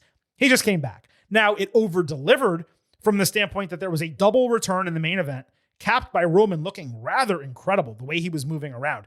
He was wearing a left arm sleeve, by the way. The Reigns-Lesnar face-off and what occurred from there was probably the most composed and flawless part of the entire program. And every time WWE gets NYPD involved on Raw, it always works. Every single time. There's a gravitas that they have, just saying those 4 letters, that when chaos ensues, it hits. It ended Raw on a super high note, ultimately added a ton of star power to this match. Even if I have no real desire to continue watching Lesnar wrestle, you can't say that Lesnar and Reigns in War Games with everyone else involved, we'll talk about that in a moment, doesn't level up the match significantly. There's zero doubt this delivered as an exclamation point close after the show opened even hotter with John Cena. So I had my issues again, as I'm going to point out throughout the entirety of this Raw breakdown, but I cannot deny that this was an explosive main event and it was pretty awesome. Yeah, it was all, I mean, to have a Brock return and a Roman return back to back, it was like, whoa, man, like that felt like a big deal, and it should, even if we don't like seeing Brock on our screens for reasons that we've talked about. And they did kind of mess up a couple of the camera shots here. There was one they cut, and you just see one of the, it's just like zoomed in on the camera guy's face for a second as they're trying to like move around. And then you kind of missed the whole spear run from Roman. You only see him like right as he's hitting the people, and the people dressed up as cops. I have to assume Roman Reigns is in jail now, right? Like you would think so. I mean, if you're spearing a cop through the barricade, I mean, like when you bring in the cop aspect of it instead of just doing security, that opens up the questions that you have to say. At times when we have seen Ronda Rousey arrested, Stone Cold Steve Austin arrested, that is canon in pro wrestling. So we will need some sort of update. Just tell us that Roman has been released from custody or whatever. But yeah, this was fun. Now understanding that it's 5v5, it's a lot of star power, so much star power that I realized, oh, Survivor Series, yeah, because it's going to be a very, very not many matches on the show. So you're going to have to fit the stars in where you can, like a Royal Rumble. That's what you'll do here. Ultimately, like, what is the story of the War Games match? I don't know if you could really explain it like quickly. It's really just hatred. It's a lot of people who hate each other, but not in a concerted singular storyline. No, because it's like, what does Brock have anything to do with any of this? What does Roman really have any? I mean, like, Brock is like, just, I hate Roman and Cody, but he didn't know Roman was going to be in the match. Obviously. Brock came out before then. So, all right, are we going to get a Paul Heyman, Brock Lesnar back together thing? Like, I assume that will have to be explained. I mean, they did tease it. Like, you got to give him credit. Like, I don't want to say credit, but you got to say, like, it didn't come out of nowhere. They did the backstage acknowledgement a few weeks or months ago. Like, they did. So they did. It's not like this was just thrown together. Like, they set this up and they're knocking down the pins one by one to get to it. But it really just continues the difference of WWE creative in 2025. It's not that it's bad. People are going on this like crazy rant about, oh, it's terrible. It's worse than it was in 2019, which is, anyone can tell you who watched in 2019. That's not true. But is it clearly less cohesive and logical than 2023 and 2024? Absolutely. There's no question about it. Because we've had recent War Games that were the bloodline versus other people, or the two bloodlines going against each other. Like it was a story that was set up for War Games. This is War Games, and we're putting things around it. And those are the ones that are more frustrating for people like me who like the story aspect of it. And even last year, we thought it was rather random, but it had a reason. It played directly into the WrestleMania booking. So, we didn't love every part of it, but 4 months later, we said, oh, that's why they did it that way. Okay, now it still would have been nice if the storytelling going into Survivor Series last year was better, but coming out of it, they nailed it. They delivered the match that they needed to deliver for the storyline that they wanted to tell, and that was all fine. But this year, look, this is a wild War Games match when you think about the sides. It's Reigns, Cody, Punk, McIntyre, Lesnar. Those 5 alone are absurd. And by the way, the fact that McIntyre is in that group really speaks to him leveling up. But then you have Jay, who's insanely over. Reed bringing the meat. Breaker's the young star. Logan has the crossover appeal. Hate him as much as you want. And then Jimmy's there. LA Knight feuded with these dudes for 4 months, 5 months, and he's not in this match. That way Jimmy Uso can be. No. It's certainly not the most exciting build to a War Games. We just talked about that. It's not as story driven as we would like. And the repetitiveness of the Usos, Roman, and Punk being in this thing every year, some combination of them, it's wearing on me. There's tons of other faces on these rosters. But, as I said a moment ago, there are a ton of long-term relationships and individual stories that can be played upon here. And it is undoubtedly a star-studded, worthy main event for a Stadium Survivor Series. You're getting Reigns and Lesnar and Cody, Reigns, Cody, and Punk on the same side, by the way. You have the Cody and McIntyre situation, Punk and McIntyre. McIntyre hates every Samoan that's ever existed. You have the two active world champions. Yeah. And Roman Reigns and former world champions in Roman Reigns, Brock Lesnar, Jey Uso, Drew McIntyre. Like statistically, it may be the most loaded. It might be we've ever seen. And again, when you're booking a stadium show main event and it's a chaos match, which this is obviously going to be, is this going to be the best War Games? I don't know. With Lesnar and Reigns in there, and we've seen Reigns do well in prior War Games with Lesnar in there, and Jimmy and Jay. I mean, there's not going to be. I don't think there's going to be a dramatics to it. There's not going to be a lot of storytelling elements to it. I do believe, Chris, clearly the fall guy is Jimmy. I don't know how it's anyone else in this match. But is it a star-studded main event for a stadium show in California with John Cena also on it and so on and so forth? Yeah, it is. It is. They booked a main event, a big-time main event, and, they did well matchmaking. They just didn't do well with the storytelling, is really the problem. Yep. I agree. So moving over to the women's side, Io Sky and Rhea Ripley enter together to Ripley's music to open SmackDown after a legitimately awesome recap video package. I usually don't like how WWE TV starts with those recaps every week, but it hit on Friday night. Fans chanted for both of them. That was cool. They basically said nothing. Alexa Bliss and Charlotte Flair came out, separate music, but together. Some inconsistency there. Everyone hugged except for Charlotte and Rhea, which played out as Flair told Ripley she didn't like or trust her, and she assumed the feeling was mutual. Charlotte then said she supported Alexa as her friend. She couldn't do it. She completely walks out of the ring to booze, looks back when she reaches the stage, but then just leaves. On a positive tip, this was the first SmackDown opening in months where it felt like something actually happened, even if it didn't seem like that was going to be the case when it started. It was also entirely logical. They don't like each other historically. The last time they interacted, Flair called Ripley an unstable child. It shouldn't be that easy for them to just team up. The potential massive negative, depending how they book this, is that WWE may have taken all this goodwill that Flair has generated as a babyface, arguably for the first time in her career, as a genuine reaction from the crowd, and flushed it for no reason. She got cheered louder than Bliss during this segment. My presumption live was, okay, Charlotte will wind up saving Alexa in 10, 14 days, and she'll join the Faces. She'll be, instead of a fourth member of the Faces, she'll be the fifth, because they'll add someone else, but they'll still need that one more person. She'll reluctantly join War Games, and that's what's going to happen from there. But in this moment, I was genuinely concerned because Charlotte got booed after all of that work they had done to get her genuinely cheered. I didn't take it that way. I was like, oh, they're like doing something. And like we'd been saying ever since they got the titles, the storyline of them being friends or not just basically went away. So now they went back to it. And I was like, oh, okay. I'm interested. Like, yeah, people are upset at Charlotte in this moment, but they're supposed to be. So there's probably a plan. And I'm interested to see what happens next. Okay, so later backstage, Bliss told Rio that Flair has basically ghosted her since walking out of the ring. Ripley was angry, figuring they could put their differences aside for one night. The heels attacked 4-on-3 at that point. It looked like the Faces would overcome them, but Lash Legend straight slugged Rhea and destroyed her and Io into road cases. They got murked. At this point, my focus shifted to who might be standing in if Flair is indeed out of the match. If a duo was needed for the face side, then we talked about this last week, Chris, all of a sudden, Bayley and Lyra Valkyria became real candidates to fill 2 slots.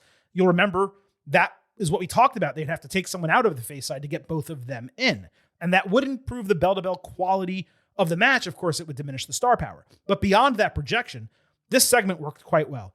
WWE has done a great job through, I want to say, 2 weeks, putting Lash's haymaker over, making her seem like an absolute hoss and a mess to deal with out of the jump. And as I said with the men, there was a strong cliffhanger with Flair. Will she actually join them? Or if not, what's going to be the explanation? I like Lash Legends haymaker a lot more than Logan Paul's, because like Lash is big, like you can buy it. With Logan, they always have to say it's the titanium reinforced hand, right? To which I always start to wonder, like, all right, at what point does that just become illegal? Like, but Lash is just big and strong. She should be murking these people, so I like it. Me too. So Bayley and Lyra backstage at Raw were joking about something when they came across the Kabuki Warriors, who offered Bayley the final spot on their team, with Asuka saying she's willing to forget the past and forgive her. Bayley laughed in their faces, with Kairi Sane doing "You can't see me," and then Asuka growled for her to join. Lyra loved the way Bayley responded, but Bayley refused to do their handshake, called her an idiot at the flip of a switch, snapped, and walked off. This obviously fit with their character directions and gimmicks, so it was a fine interlude, but it wasn't much more than that. I'm glad they at least acknowledged them as War Games options after we discussed how they were basically ignored, despite being pretty much in the middle of this storyline as another tag team that's been heavily involved with everyone else who's fighting each other here. And Bayley was wearing an awesome Survivor Series shirt. That's true. She was. She looked good. It like the old logo from the. It was just like, oh man, that's like a cool throwback shirt. I wish more wrestlers would do that. And then it also made you think, oh, Bayley in Survivor Series. Could she be in the match? I get it. Exactly. I liked it. So Bliss basically opened hour 2 of Raw by herself, saying Flair ghosted her the entire weekend despite being in New York. So she spoke to Charlotte through the camera, saying she's proving the haters right and eroding all the trust they've built. Bliss criticized her for suddenly caring what other people think and letting Ripley bother her when the heel team interrupted. Asuka ranted in Japanese. Nia called her a loser. Then they got on the ring apron with Rhea and Io obviously saving, but getting overwhelmed. Lash landed the haymaker again on Lexi. Nia then pounded her head into the canvas, so Charlotte saved with a kendo stick, getting a mediocre reaction. She destroyed both of them with the stick, lifted up Bliss, ending the segment standing far apart the ring from Rhea and Io. And there was a great bit. So Charlotte has her arm around Alexa, right? And she's looking at Ripley. Io sees this, how like they're together and Rhea's by herself. So she runs over and hugs her like as tight as a daughter seeing her mom come off a plane after a 2-month vacation. That's really what it looked like. It was hysterical. The crowd audibly laughed, and Flair broke character on screen seeing her do that. It was one of my favorite moments of the entire night. Chris, I don't get the creative concept behind this. In what way? Like, did WWE actively get Charlotte booed last week and reduce her fan sentiment this week? Because the response when she came out was not what it was 2 weeks ago, let's say. Just to tell us that Flair still hates Ripley? That could have been accomplished in the ring Friday night with them arguing, the heels threatening, them getting one another's backs either Friday or Monday. It's like they decided to take the long way to the same destination, except the long way included potholes and speed bumps rather than being a clear 4-lane highway. And worst of all, it isn't even the long way. It was a trip around the block. Why did this not drag out until this Friday or next Monday? The faces should have gone against a major numbers disadvantage in a real way without Charlotte before she ultimately made the save out of guilt and responsibility. Bliss's promo was phenomenal. She remains one of the best in wrestling on the mic. Like, it was legitimately great. And I thought the segment was going to be a banger. The crowd was awful, wutting both her and Nia, but the booking, it was one note and to me rather confounding. SmackDown was interesting. It got us talking. This was kind of like, oh, Charlotte's back. Yeah, I think it didn't get the result they were hoping for. I think they were hoping, oh, Charlotte's still on the fence about some things, but then she's going to make the right decision and the fans were right back with you. And it didn't quite go that way. And so I get what they were doing. I think it just didn't work. Now, should they have waited longer, like you said? Maybe. Or maybe they thought, oh, maybe she got booed too much. We need to go back to it quicker. Maybe that was it. I don't know. Yeah, maybe that was it. It's possible. I see what they were going for. I think it just didn't get the result that they wanted, which that's understandable. Yeah. So, there is, unlike the men's side, at least the build here makes sense, right? Like Yep. it's not that the men's side doesn't make sense, but this is much more cohesive, much more story driven. They've been featuring the women's tag team division and all of these women's individually together in different combinations for weeks, maybe months now. It's been built extremely strong. And even though I'm looking forward to the men's match and we put over the star power there, let's not get twisted what's in this match too, especially because there was another segment that appeared later in the show to tell us that 2 other huge names are going to be joining this War Games. So these 2 matches, feel however you want about the storylines coming in. I am extremely confident both of them are going to deliver at Survivor Series. Yeah, the women's one was booked the way you would normally do it, which is like teams are starting to form because of various things, and there's War Games, and there's a story being told around it. I've enjoyed the booking around it, and ultimately both matches have a chance to be really good. It's impossible. We'll get into this when we get to the preview, but like it's impossible to predict if a War Games match is going to be good. Like it's Totally. just it's a cluster. Like it's hard to have a good one or even define a good one necessarily. That's not, a bunch of people jumped off the top of the cage and did whatever. Like, so in terms of whether or not the matches will be good, I don't know, but I'm interested in both of them. And that's ultimately what you want. Completely agree. Now, Chris, here at the Getting Over Wrestling podcast, it is imperative that I remind you. I happen to love the number 5. And I hope you do as well, because for $5 a month, $50 for the entire year, you can become an official Getting Overhead. Just visit buymeacoffee.com/gettingover. Sign up. You'll get bonus audio, the fastest 5 minutes in professional wrestling, instant reactions to every major show, and exclusive news analysis posts every week. Again, $5 a month, $50 for the entire year. And we shout you out on the show when you subscribe. Speaking of, shout out to our newest subscriber, JJ.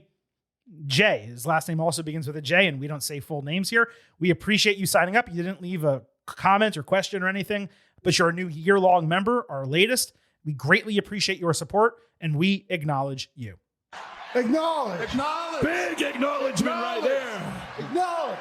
All right, Chris, we still have a significant part of the show left, and let's not waste any further time getting to it. We're going to cover everything else that happened across Raw and SmackDown this week, and we're going to do it in the good, the bad, and the ugly. Hey, yo.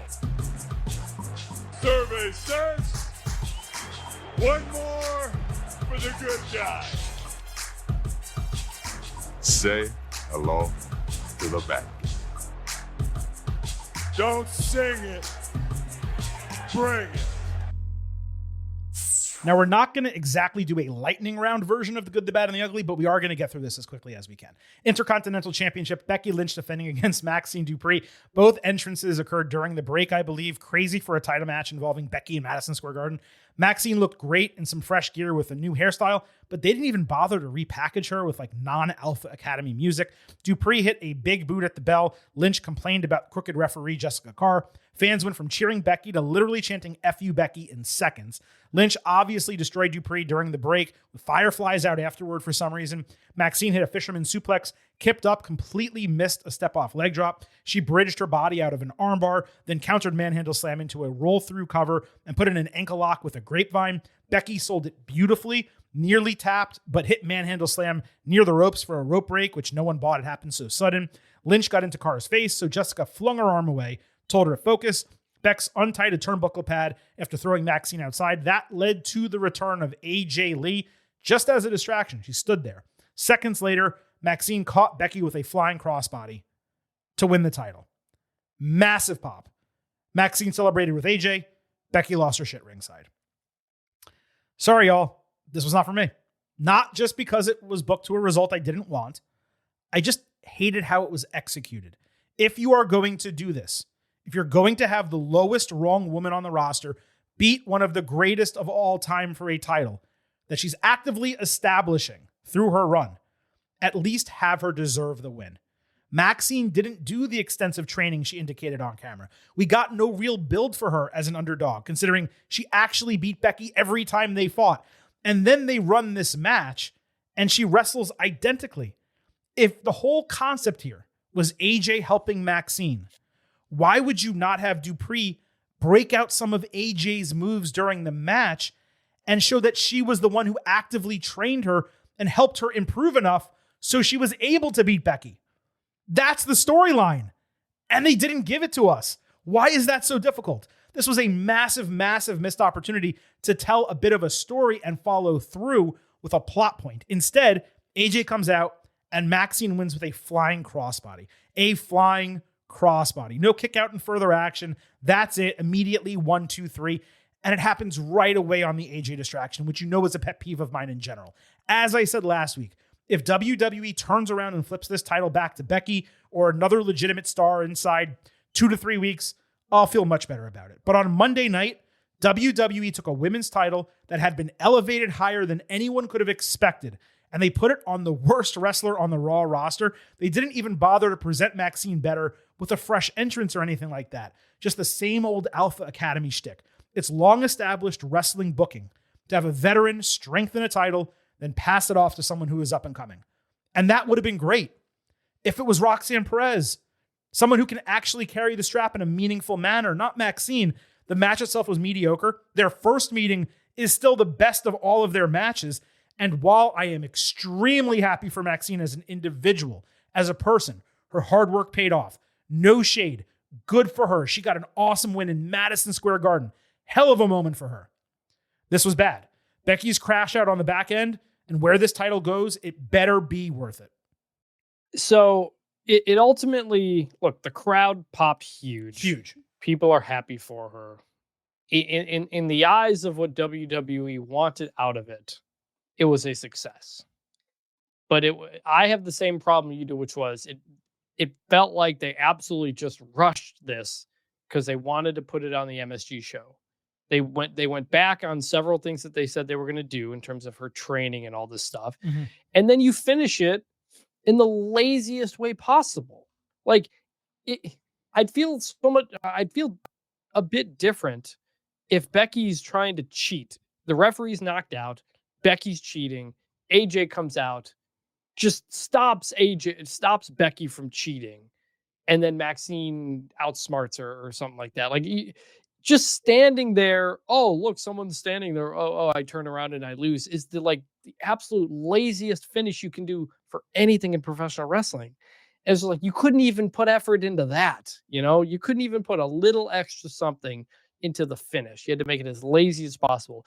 That's the part that frustrates me the most. Yep. I'll give it a bad. I don't think Maxine is going to hold this title very long, but man, you really risk throwing away a lot of the goodwill and the credibility of that title that they spent so much time to build up. Like, I just think about all the work they put into the SmackDown tag division to then just immediately throw it away with the Wyatts, and it just has never come back. And so I'm concerned that this will just become like the US, like the women's US title, which is like, sometimes it's on TV, sometimes it's not. Maybe you care, maybe you don't. And maybe that's okay because it is a secondary title. Honestly, I keep forgetting that Stephanie Vaquero is a world champion, which we'll get to. Yeah. But yeah, it definitely sends this title backwards. Yep. And I don't think that's necessarily an accident. Yeah, that's precisely my problem with it, because we see what's happening with the US title over on SmackDown. And we were able to say, man, what they're doing with Becky and the IC title on Raw, it is so much better. What they're doing with the entire women's division over on Raw is so much better. And now Maxine Dupree is a champion. It's like, well, that's not better. It's just not. It is a downgrade, no matter how you put it. Dupree and Lee were later interviewed backstage with Maxine saying all the hard work has paid off. The title proves she finally belongs in WWE.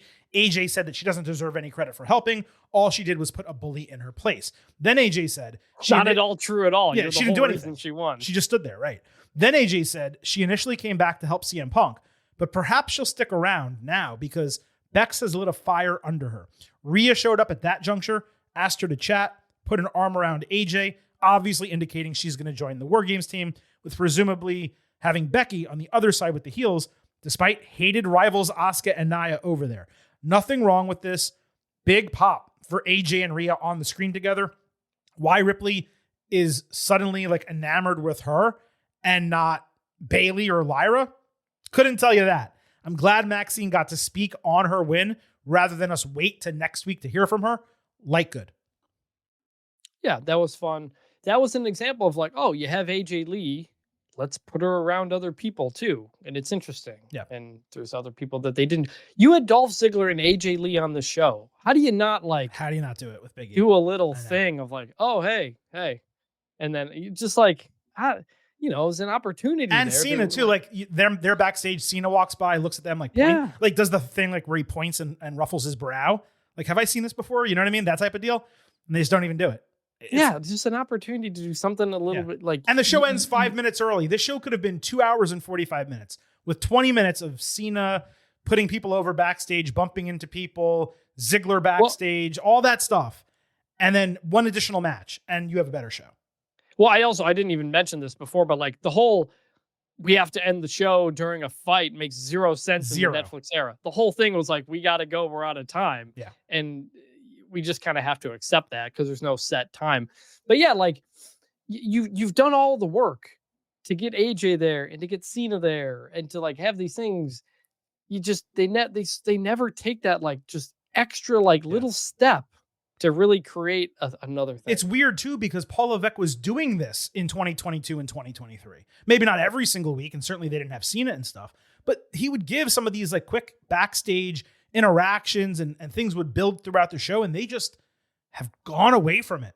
Kevin Owens and CM Punk when Punk came back. Yes. Remember that? Yes. Just a little, they little run thing. into each other backstage. Yeah. A little acknowledgement. The fact that Cena was there at his last television taping and didn't have 4 backstage segments interacting with people.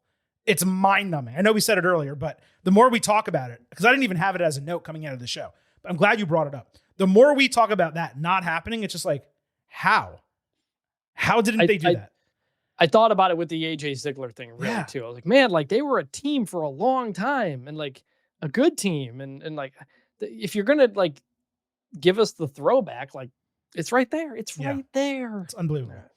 Stephanie Vaquera came out for an in-ring interview only to get immediately attacked by Nikki Bella, thrown into the Titantron. Nikki grabbed her hair, saying she didn't come back to WWE to cheer from the sidelines or be her sidekick, but to take back the women's division. She thanked Stephanie for reminding her what she's about, demanding a championship match, and respect for being the person who changed the entire division. Yeah, this was bad. WWE previously announced a Nikki explanation on the show. Then, during Raw, they said, we're going to do this Vaquera interview first, and you'll talk to Nikki later, which told you exactly what was going to happen. Stephanie has not been given nearly enough promo or character development time. So that was a massive missed opportunity when they could have had her out there doing that and then have Nikki attack her backstage later or something like that. But the reason this gets bad is the attack was ridiculously minimal for Vaquera to get taken out as substantially as she sold. And even worse, Nikki's promo delivery was awful. As I've said, she's now going to fight for the title coming off 3 straight losses. And yes, she's a heel. That's what happens sometimes. You're not able to earn it, so you force your way into a title match. That's okay. Content. She's also a Hall of Famer. Sure, but she should still be earning it. She's been a loser on this show. The content of this promo was okay. The concept was fine. She didn't do youth people with the fans or any of that. Every other part of this was a big time woof. The only thing I was fine with was the Nikki promo because it's about what I expected. I talk about how don't do as many things backstage if you can do them in front of the crowd. This was the complete opposite. Yep. We have this whole buildup of a Jackie Redmond like introduction to do an interview that then just doesn't happen. I was like, well, that's a waste of time. Like that should have just been done backstage without the whole thing. No, what you do is you bring Stephanie out to the ring. You have her do an interview. She gets over with the fans. She gets cheered. You do the tracking camera backstage, which they've stopped doing, by the way.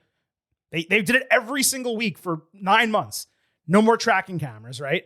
So you track her back through the stage, and Nikki attacks her in gorilla position, beats the shit out of her, grabs the mic, walks up to the stage, cuts her promo. That's your segment. It's better and more effective than what we got here. Again, with all this extra time on Raw that they didn't use. Why would you not put Stephanie Vaquera in a position where she can give character, give direction, share her anger at Nikki for doing this when she supported her coming back? Instead, it's nothing. We have 1 Raw left until the show. That's it. Well, again, the Nikki promo part I'm fine with. It feels like, again, that they're not 100% sure about what to do with Stephanie and promos. And It's weird. I She think can she's- speak, so it's weird that they we go can't figure it out. They go like we had the Tiffany Stephanie one where nothing really happened. They just did a contract signing and then a promo to each other. And it feels like they're never like fully confident in what to do with Vaquer as a promo. And if that's the case, she shouldn't be your world champion, as great as she is. Like, if we're not going to be doing full things, then we shouldn't be doing them. Yeah, completely agree. Carmelo Hayes backstage on SmackDown reminded The Miz through the camera that he was not done with him, saying he would win the war. Then he acknowledged that he idolized John Cena growing up, saying 50% hate him, 50% respect him, but 100% of Melo knows he can get the job done. And if he gets the opportunity at Cena, Melo won't miss. That led to a confrontation with Reed, who of course will be his opponent, as I said. Short, sweet, and good. Every opportunity for Melo to speak and wrestle at this juncture is important. It seems like WWE is beginning to understand that. His promo was solid, and getting a bit of a preview of one of the matches was nice because a lot of these matches just happen. This is what I wanted. I was like, oh, give me some promos about Cena and what this means to them and why they're in the tournament and all this stuff. So they did. So I liked it. Jade Cargill fought B-Fab in a non-title match. B-Fab got brief offense early before Jade hit a chokeslam and 2 power bombs. The chokeslam was perfect. Both power bombs were terrible. Fans wanted another, but Cargill instead hit Jaded for the squash victory as expected. Michin checked on her girl after the bell. That led to Jade shoving her and Michin wanting to fight. Presumably, that's going to happen next week. It was the appropriate booking for Cargill to flex her dominance, a rare case where I didn't mind the brief runtime of a match, specifically for B-Fab, the lowest rung wrestler on the SmackDown roster. By the way, she's getting squashed by Jade. Maxine is winning titles over on Raw. It cannot be as short next week with Michin. That needs to be at least 5 to 6 minutes. But I am giving this a bad, not because of the booking, but the execution. Jade needed to overpower and destroy B-Fab. And instead, she hit her with 4 moves. Where was the viciousness? Defenestrate her out of the ring, throw her into the steel steps, beat the ever-loving shit out of this woman for disrespecting you. Instead, it was, here's 4 moves, whatever. And it shouldn't have been whatever when you're trying to establish her as a big bad. Hence the grade. I would say, I'm going to say light good because I want these things to happen sometimes. We say like, hey, just give your champions some wins and all this stuff, and that's what they did here. I think though my issue with Jade, and it kind of ties into what you said, where it's like there wasn't a viciousness. And when we talk about Jade, more to me, the wrestling is fine enough. It's that it too often feels like she's like trying to do wrestling things. And it's like she looks incredible, but then the second she speaks or has to like kind of emote in a way in the ring, it doesn't, all that confidence goes away. And it doesn't feel as natural to her. They still haven't figured that out. And that's where it's like in this moment, she's just doing wrestling moves to her instead of just kind of pounding her like you would like think like a Brock Lesnar would do. And I think that's still the missing thing from Jade, that it's just like, it still sometimes just doesn't look as natural as you'd like. Yeah, completely agree. Tommaso Ciampa backstage interrupted a conversation between Ilya Dragunov and Nick Aldis, angry that Dragunov is ducking him, with DIY insisting he's not a jackass. Ilya insisted he is doing the US Open Challenge the right way. He wants to fight warriors who have honor, people he respects. Axiom then showed up behind him for a handshake. I was annoyed that the surprise element of the Open Challenge was ruined backstage, but since neither guy got an entrance, it made sense why they did it. I still didn't like it. The hook of the Open Challenge is the surprise. US Open Challenge, Dragunov against Axiom. Fans were understandably slow to get interested. The early pacing of the match really slow, did not help. Ilya straight booted Axiom in the face, but Constantine's special got countered into an armbar, only for Dragunov to exit a triangle choke attempt with a lifting powerbomb. Axiom prevented H-bomb with a single motion jump onto the top rope, flipping backwards for a moonsault spike DDT that finally raised the volume of the match. He followed with an avalanche Spanish fly. Dragunov countered Golden Ratio midair with Torpedo Moscow, dropping the H-bomb to retain the title. Second week in a row, the US Open was extremely strong, yet not at the level of the first couple matches. That's particularly due to fan interest in the challengers, but also slower pacing for this match and the Johnny Gargano match, which I'm not really understanding because those guys can go a lot faster and a lot better. Regardless, it was an easy good. The booking of this title and Dragunov, it remains on point. 3.75 stars, B+. Yeah, like good match, obviously, but like you said, like the whole draw of the U.S. Open title is the mystery. I don't want storylines with it. I don't want to know who it's going to be next week. Like that. Like if you just told me this match ahead of time, I was like, oh, all right, sure. Like I'm sure it's going to be a great match. I just don't really care. Right. And so as much as I'm always a guy who's like, give me the story, I don't want a story here. That's the story, is that there is no story. Right. The story is that it's an open challenge and surprising people are going to show up. And also, look, kind of where are the surprises a little bit, right? Like, where is the Kevin Owens and Sami Zayn from John Cena's U.S. Open Challenge, right? Where is Javon Evans showing up and challenging Dragunov? Dolph Ziggler. Give me a Dolph Ziggler. A Dolph Ziggler, just as examples. Joe Hendry showing up and challenging him, whoever the case it would be. But let's get some like actual surprises here in this booking. They're building this thing for Ciampa, and like maybe Ciampa beats Dragunov and they can find a way to legitimize it. I doubt it. I highly doubt it. I'm not all interested. No, I know you're not. I know. But I'm just saying, like, he has the third time I'm using the word in one show, gravitas to do it. He's a 2-time NXT champion. I think he won the North American champion, multiple-time tag team champion as well. So he has the resume to do it. I don't think he's going to, but they're building up this Dragunov Ciampa match. That match better be an absolute banger by the time that actually happens. Because while I love the idea of halves of tag teams fighting singles matches, I've been calling it for WWE to do that for years now. So I love that they're doing it here. At the same time, it's now going to be a month where it's only DIY and Fraxium fighting for the U.S. Open Challenge. Yep. And we need some like established stars to be challenging this dude. It makes the U.S. title a low card. It does. Thing. Right. By having those people as the challengers. During the commercial break, Ciampa attacked Axiom ringside. Nathan Frazier saved that, built their tag team feud. Why they couldn't put this on TV or show it for the international fans, I can't even explain it. Just stuff around the ring usually airs, and this one did not. Sami Zayn hit the ring to confront Solo Sikoa. He got some light chance, certainly nothing major. Zayn reminded that he kept his promise upon joining SmackDown to beat Sikoa for the U.S. title before going on a run of hard work after that. Sami was angry about not being medically cleared for a month as MFT ran rampant over the babyfaces. Solo called him a desperate, pathetic, selfish liar who only cares about himself, whereas Solo cares about his family because they're loyal, unlike Sami. Sikoa said he'd wait to take Zayn out until he's 100%, to which Sami revealed, I am cleared. I'm ready to fight, but also I have backup. Rey Fenix, Shinsuke Nakamura, and Motor City Machine Guns showed up late to take out the seconds as a brawl erupted. Phoenix landed a ridiculous tornado off the top rope ringside. Unfortunately, nary a person braced his fall. Later backstage, Solo demanded Sami in a match, but Aldis instead decided, hey, there's way too many of you for a one-on-one. Let's do a Survivor Series elimination match. Just as that latter segment happened, I was writing how it was obviously going to go down as we theorized last week. Good news. It's been 3 editions of Survivor Series since we've had one of these matches.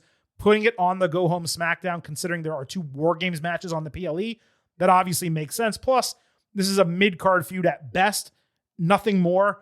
This does not belong on a premium live event, despite it being a Survivor Series elimination match. It's not star-studded. This is where it should be. So this worked. Yeah, I'm glad to have it. We don't need to get into the Survivor Series versus War Games until the preview. But no, this was interesting. Tied a lot of things together. You know, for where it is on the card, that was good. And the Wyatt Six are still lurking, so they're going to want MFT after this is over. Aleister Black and Zelina got a promo package on Damian Priest, saying Priest is the one who should remain fearful of them as their corruption of his soul is ongoing. Black then turned it, saying they were moving on from Priest. They're focusing on those who hold gold on SmackDown. He was now everyone's enemy. I'm going to give this a provisional good because it's one thing to say the Priest deal is over and quite another for it actually to be over, as we've been pleading. But having Black focus on the champions, that's where his focus should be.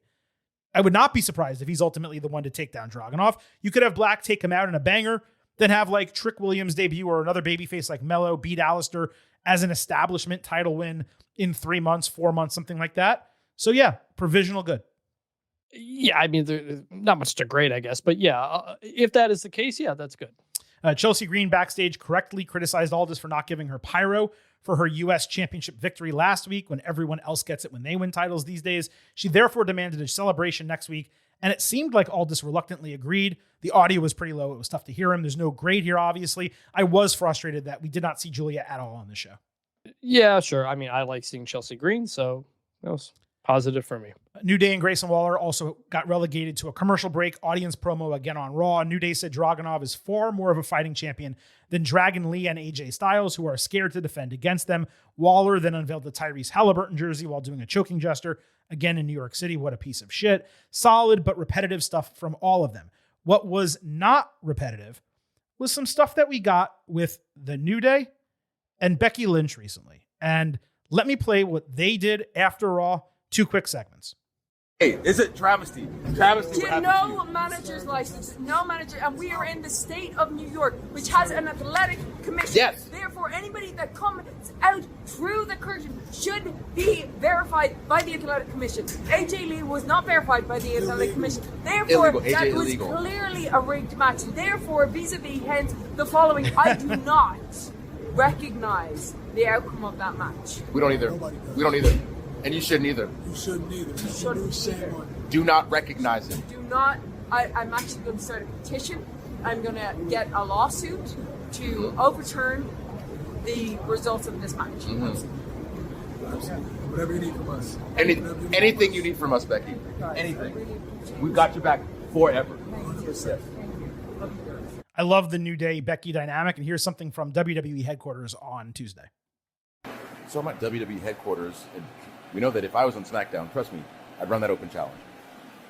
But we need to talk about something. The fact that this guy should not be Intercontinental Champion. He should never got a shot. He's pointing to walking in. Hey, get a shot because you're leaving. Relax. But more importantly, this travesty. Maxine, don't really believe that Becky Lynch got a fair shot? AJ Lee's music should have never hit. This woman, Maxine, should not be Women's Intercontinental Champion. That belt should still be around Becky's waist. And the fact that more people are not outraged about this is incredible to me. What is wrong with y'all? After all of the years that Becky has given you the blood, the sweat, the tears, the good times, the bad times, you're supposed to be able to roll with that person, and you don't even care that this travesty has occurred? You people make me sick. I don't understand it. And that is exactly why I am going to make sure, Kofi is going to make sure that we are going to campaign as the bros for Becky, because this is disgusting. And I cannot believe that any of you would let this stand. Like I said earlier, I love the Becky New Day relationship. If you put them on screen together, Chris, it would be a home run team. Yeah, I hadn't seen or heard any of that. That was fun. That was good. I like it. Yeah, I love all of them. And the whole fact also that in character, they all hate Big E, but Big E's actually one of the reasons why they're friends in reality. It really kind of works together. And by the way, we keep, trying to find ways to get Big E back onto WWE television. One way you do that, Big E and AJ Lee against Becky and New Day, and you figure it out. And you put CM Punk over there as well. There's your mixed 6-person tag team match that gets Big E back in the ring. But of course, we know that's not going to happen. So hope Big E continues on his mend, and maybe one day that becomes possible. Chris, that wraps up this edition of the Getting Over Wrestling podcast. We covered an absolute ton on today's show. We're going to be back on Thursday with results from week 1 of NXT Gold Rush, a preview for week 2 of that, along with an ultimate preview for AEW Full Gear. And then, of course, on Saturday, we will have your AEW Full Gear instant analysis. So a 3-episode week this week, a 3-episode week coming next week, as Silver King and Vintage will be back next Tuesday. Same bat time, same bat channel, talking all things WWE with your WWE Survivor Series War Games Ultimate Preview. And then next weekend, we will have your WWE Survivor Series War Games instant analysis. 6 episodes in 2 weeks. That's how we do it for you right here on the Getting Over Wrestling podcast. On the way out, please do not forget, I happen to love the number 5. And I hope you do as well. $5 a month, $50 for the entire year. You can become an official Getting Overhead. Just visit buymeacoffee.com/gettingover. Sign up. You'll get bonus audio, the fastest 5 minutes in professional wrestling, instant reactions to every major show, exclusive news analysis posts every week. We would greatly appreciate your support. Buymeacoffee.com/gettingover. Remember to follow us on social media at Getting Overcast on Twitter and Blue Sky. You get episode drops, news, analysis, highlights. You can send in questions and comments to the show. On YouTube, you can listen to full-length audio episodes and watch full-length video interviews. Lastly, here at Getting Over, It's all about the fight. so head over to Apple Podcasts and Spotify. Leave a 5-star rating on Apple. Take a little extra time. Leave a 5-star written review. If you do, we will read it live right here on the show. Thank you all so much for listening to this edition of the Getting Over Wrestling Podcast. We will be back on Thursday and then again on Saturday. For Vintage Chris Manini, this is the Silver King, Adam Silverstein, signing off and leaving you with just 3 final words. Bye for now.